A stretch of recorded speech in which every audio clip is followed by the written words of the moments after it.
In this series, I'll discuss this glass breaking effect in Receiver 2, and everything I learned while working on it. Your first thought might be, glass? Who gives a shit about glass? Who the f*** is this? I'm David Rosen from Wolfire Games, and for me part of the appeal of video games is that I get to break things without upsetting anyone, and glass is especially breakable. I first saw shootable glass in the arcade game Lethal Enforcers, which portrays damage with bullet holes in the glass of the screen and lets you smash windows in the background. Duke Nukem was the first time I saw breakable glass in a 3D shooter. Their destruction effects aged pretty well in the last 25 years, unlike some other features. Wanna dance? Shake it, baby. GoldenEye 64 was full of technical breakthroughs, including simple 3D physics and transparent bullet holes. Headshot through window. Recording. The arcade shooter Crisis Zone was another milestone in destructible environments, including grid-based breakable glass. Kojima made a point of showing off the glass breaking effects in Metal Gear Solid 2 in their E3 2000 trailer.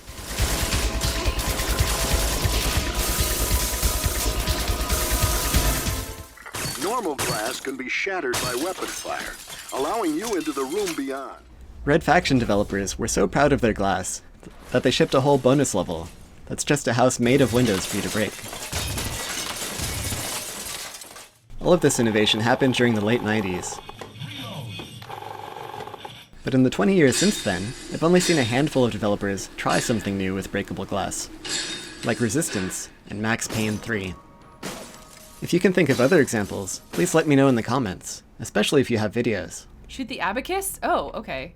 Sure. I can do that. I forgot that the table was glass. With Receiver 2, I wanted to see if I could figure out a new glass breaking technique myself. First, I had a few questions, starting with what even is glass? As we know from Minecraft, you can make glass by collecting sand and cooking it in a furnace. This works because white sand is largely made of transparent quartz rocks. They're minerals, but yeah. Quartz is common in sand because it doesn't dissolve as easily as some other minerals do. When we melt it down, the quartz fuses into a glass, which is defined as a non-crystalline solid that can transition smoothly between a soft and rigid state as it cools. We can find natural glass from lightning, meteorites, wildfires, or volcanoes, but it's usually not transparent. Must be dragon glass. Dragon glass. The masters call it obsidian. Pure quartz glass is extremely strong and difficult to shape, so it's only used when strength is especially important.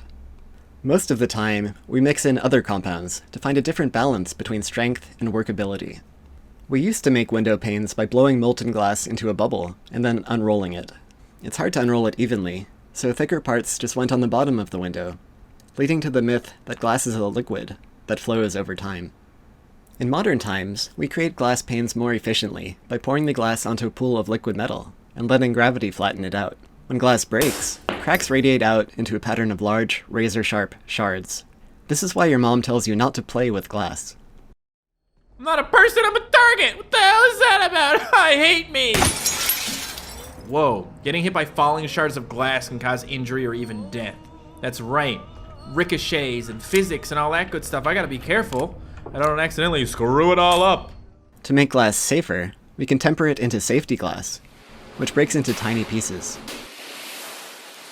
This works by putting the inside and outside of the glass in tension with each other, often by heating and cooling the glass in a specific way. Pretty cool. There's a difference between regular glass, this is from the window, and safety glass, and it just falls apart into little crumbly pieces. You can still cut yourself on it, but it's a lot harder than this stuff, which would slice you up pretty easily. Tempered glass is expensive, but safety codes require this kind of glass for car windows, and pretty much any window or door that a person could possibly fall through. There's a few cases where this isn't enough. If your windshield breaks, it would be nice for it to still basically work. You got through. Your windshield's broken. Yeah? For windshields, we use laminated glass, which is basically a grilled cheese sandwich with glass and plastic instead of bread and cheese. This makes the glass stick together even after breaking. Bulletproof glass is usually either laminated glass with a whole bunch of layers, or different transparent material entirely, like plastic or ceramic.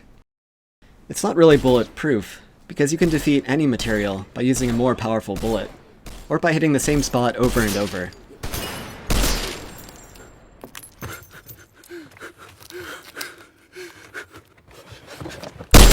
Any kind of glass can be made into a mirror by spraying the back of it with a thin layer of silver. Usually mirrored glass is not tempered or laminated, but there's always exceptions.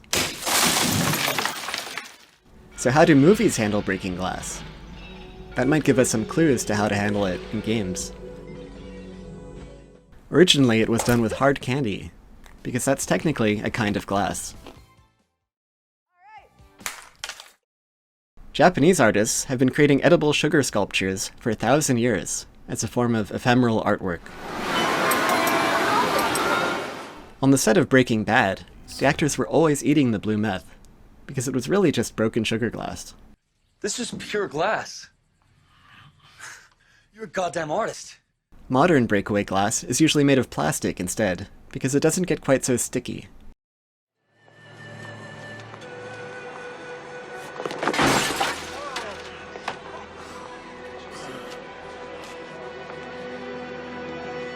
Another method is to use real safety glass, broken by remote control just before the stunt actor hits it. This can be dangerous if the glass fails to break, because tempered glass is surprisingly strong against blunt impacts.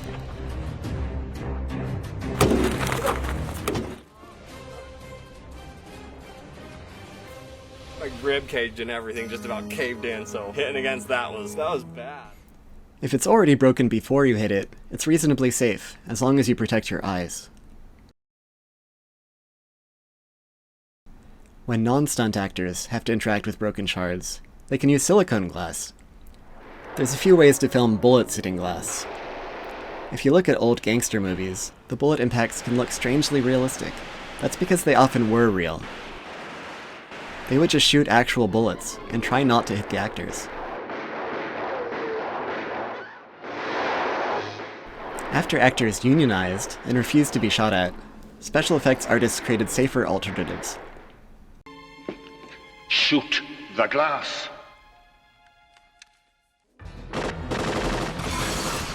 Usually tiny remote-controlled explosives, or glass breakers, or even paintball guns.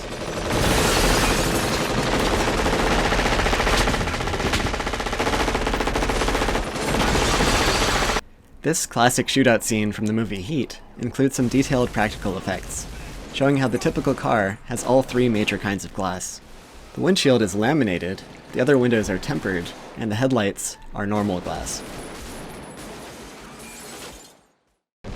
Sometimes realism isn't the priority, and the same windows will have different kinds of glass, depending on what seems most convenient for the story.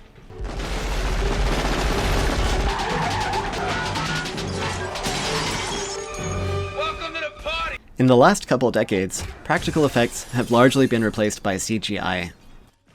Actors can't get injured by glass that isn't there, and you don't even have to clean up the set between takes. Sometimes it's so subtle and well done that you can't really be sure if it's CGI or not. And sometimes you can make a pretty good guess.